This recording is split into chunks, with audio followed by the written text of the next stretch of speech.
경기도가 고 이건희 삼성 회장의 미술품 전시관인 이건희 컬렉션을 경기 북부에 건립할 것을 정부에 건의한 가운데 의정부시가 캠프 잭슨에 컬렉션을 건립하기 위해 본격적으로 나섰습니다.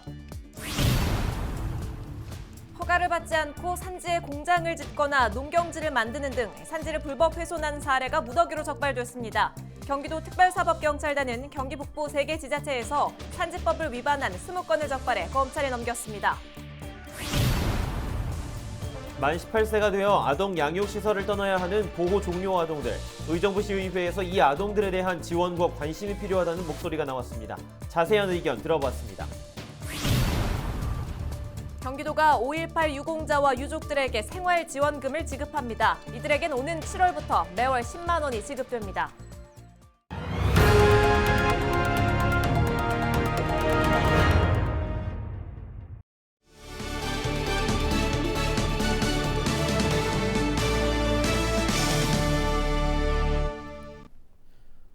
시청자 여러분 안녕하십니까? 헬로티비 나라뉴스입니다. 첫 소식입니다. 경기도가 고 이건희 삼성 회장의 미술품 전시관인 이건희 컬렉션을 경기 북부에 건립할 것을 정부에 건의한 가운데 의정부시가 발빠르게 움직이고 있습니다. 의정부시는 주한미군 공여구역 주변 지역 등 발전 종합계획에 이건희 컬렉션 건립을 반영했습니다. 시는 2025년 완공을 목표로 반환 미군기지인 호원동 캠프 잭슨의 문화예술공원 조성을 추진하는 가운데 이곳에 국립문화시설까지 유치한다는 계획입니다. 시 관계자는 캠프 잭슨 개발을 계획대로 추진하는 한편 이건희 컬렉션에 관한 정부 방침이 정해지면 유치 전에 뛰어들 것이라고 밝혔습니다. 허가를 받지 않고 산지에 공장을 짓거나 농경지를 만드는 등 산지를 불법 훼손한 사례가 무더기로 적발됐습니다.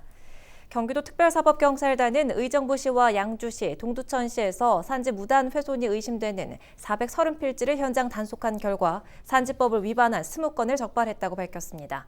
훼손된 산지 면적은 축구장 면적의 3.5배에 달하는 것으로 조사됐습니다. 위반 내용으로는 불법 시설물 설치가 가장 많았고 농경지 불법 조성 등이 뒤를 이었습니다. 경기특사경은 적발된 20건을 검찰에 송치하고 원상 회복을 위해 해당 시군에 통보할 계획입니다. 한 주간의 경기도 소식을 전해드리는 주간 경기도 시간입니다. 경기도가 고 이건희 삼성 회장의 유족이 기증한 문화재와 미술품을 전시할 이건희 컬렉션 전용관 건립에 나섰습니다. 또 경기도 공공버스 운영이 수입금 공동관리형 준공영제에서 노선 입찰로 본격 전환됩니다. 김호 기자가 주간 경기도 정리해드립니다. 오는 8월부터 시행되는 경기도 공공버스 노선 입찰제와 관련해 업체 선정을 위한 입찰이 진행됩니다. 경기교통공사는 경기도 공공버스 입찰 공고를 내고 오는 21일까지 참가 업체 모집에 나섰습니다. 이번 노선 입찰 대상은 양주 2개, 포천 4개, 남양주 19개, 구리 3개 등 모두 70개 노선 610대입니다.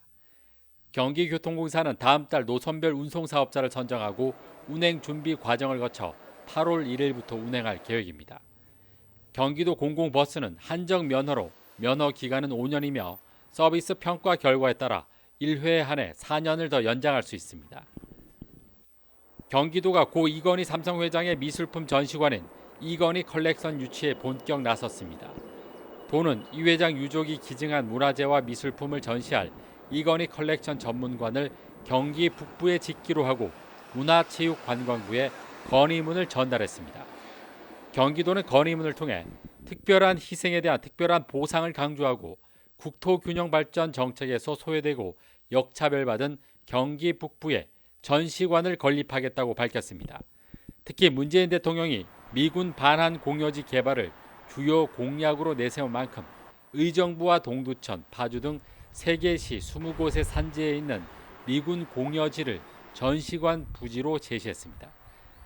경기도는 주한미군 공여지에 이건희 전용관을 설치할 경우 다른 시도에 비해 부지 확보가 용이해 신속하고 효율적으로 개발할 수 있다고 밝혔습니다. 최근 탈북민 단체가 대북전단 살포를 주장하는 동영상을 공개한 것과 관련해 이재명 경기도지사가 대북전단 불법 살포에 대해 법과 원칙에 따라 엄정히 대처해야 한다고 밝혔습니다. 이 지사는 성명서를 통해 대북전단 불법 살포는 국민의 생명과 재산을 위험에 빠뜨리고 한반도 평화에 역행하는 무책임한 행위라고 지적했습니다. 아울러 대북전단 살포는 남북 정상 간의 합의를 깨뜨리고 꺼져가는 전쟁의 불씨를 되살리는 위험천만한 불법 행위라고 강조했습니다. 특히 경기도 접경지역 주민들은 대북 전단 살포로 위험에 빠질 수 있다며 법과 원칙에 따라 엄정히 대처하겠다고 밝혔습니다. 경기도는 지난 3월부터 최근까지 1,000만 원 이상 고액 체납자 4만 명의 저축은행 예금과 적금을 전수조사해 138명이 보유한 56억 원을 압류했습니다.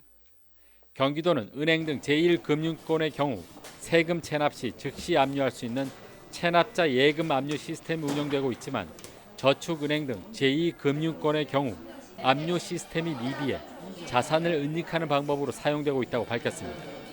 이에 따라 앞으로 제2금융권 전체로 자산 조사를 확대해 체납 세금 추징에 나설 방침입니다. 헬로티비 뉴스 김호입니다.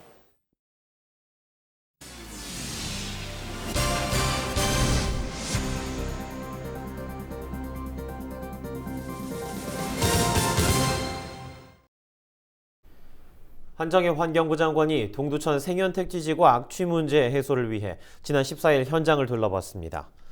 이날 현장 점검은 김성원 국회의원의 요청에 따라 이뤄진 것으로 김 의원은 동두천 악취 문제 해결을 위해 환경부 차원의 대책 마련이 필요하다고 주장해왔습니다. 동두천 악취는 인근 양주 하페리의 축산농가로 인해 발생한 것으로 이 문제는 두 지자체의 이해관계가 얽혀 있어 지난 20년간 풀지 못한 숙제로 남아 있습니다. 지난 2018년 경기도의 지원으로 일부 축사가 폐업되면서 악취 민원이 다소 줄어들긴 했지만 주민 불편은 여전한 상황입니다. 의정부시가 노후 경유차 배출가스 저감 사업을 추진합니다. 시는 지난 3월 신청을 받아 현재 428명의 대상자를 선정했으며 앞으로 370대를 추가 지원할 계획입니다.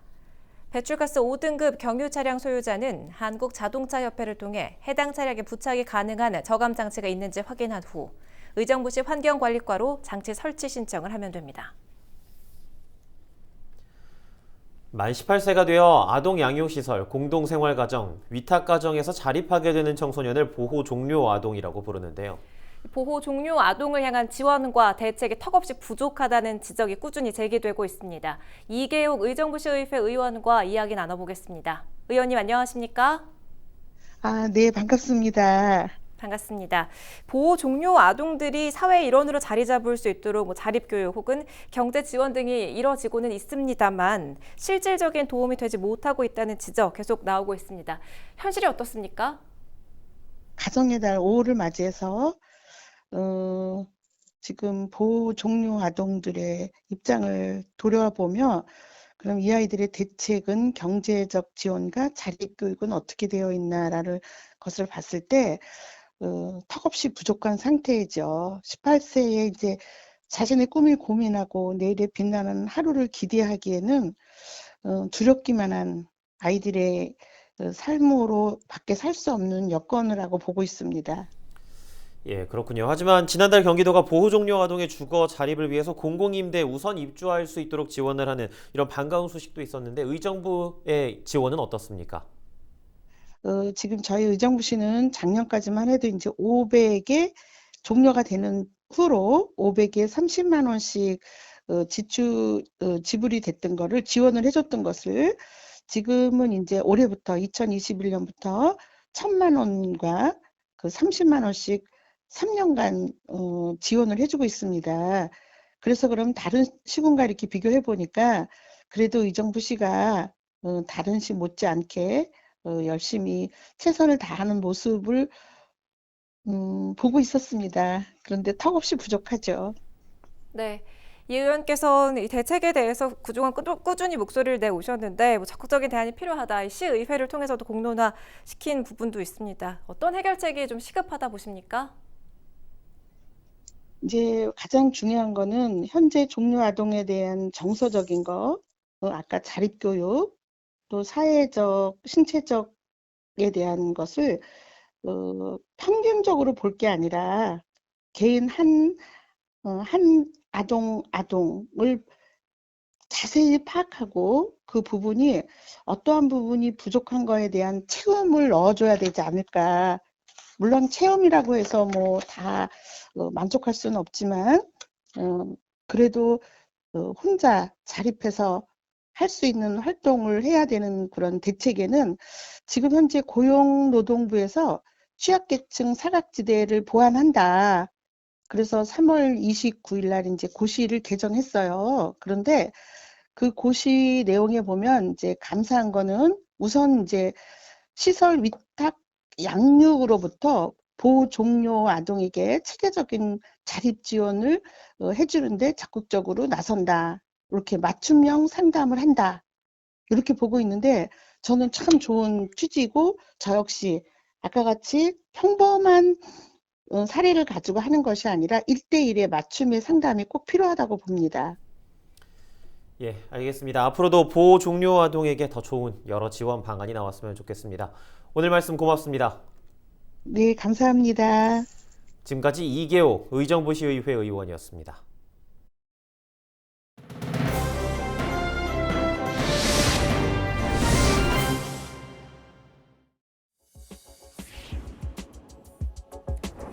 최근 한 방송인이 비혼 출산을 선택해 아이를 낳았습니다.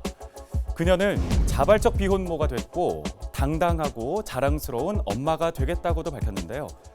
육아 예능 프로그램에 출연한다는 소식이 알려지면서 비혼 출산을 부추기는 비정상 가족이라며 출연을 막아달라는 청와대 국민청원이 올라오는 등 논란이 있었습니다. 아빠의 역할까지도 그런 충족시켜줄 수 있는 그런 보육이나 양육에 있어서의 그런 준비가 좀 부족한 상태에서 비혼 임신을 한다면 아이들한테 좀 악영향이 있을 것 같아요. 난자의 그 수명 때문에 그렇게 당장 지금 만나는 사람이 없어도 아이를 가져야 되겠다라는 그런 생각을 하더라고요. 개인의 문제라고 저는 생각을 하고 있거든요. 자, 그녀가 쏘아올린 작은 공. 과연 정상가족과 비정상가족의 기준은 무엇일까요? 건강가정기본법을 살펴보면 혼인과 혈연, 입양 등으로 이루어진 친족관계에 있는 사람들의 집단을 가족이라고 정의하고 있습니다. 하지만 최근에 가구 구성은 빠르게 변화하고 있죠. 통계청의 인구 총조사를 보면 2010년 23%대이던 1인 가구 수는 2015년에 27%로 늘었고 2019년에는 614만 가구를 넘어 전체의 30%를 웃돌고 있습니다. 반면 부부와 미혼 자녀로 구성된 가구는 점차 줄면서 30%가 채 되지 않습니다.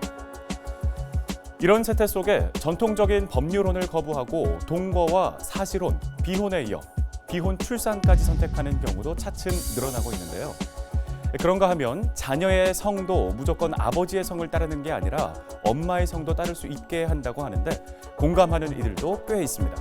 가부장적인 이제 시대는 지났으니까 시대의 흐름에 따라가야 되지 않겠어요?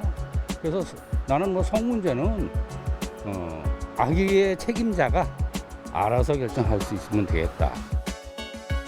다양성의 시대, 보이는 틀은 바뀌어도 가족의 본질은 변하지 않겠죠. 누구에게나 소중하고 삶의 안식처가 되는 가족. 있는 그대로 인정하는 포용성이 필요하다는 지적에도 무게가 실리는 가정의 달입니다. 헬로티비 브리핑이었습니다.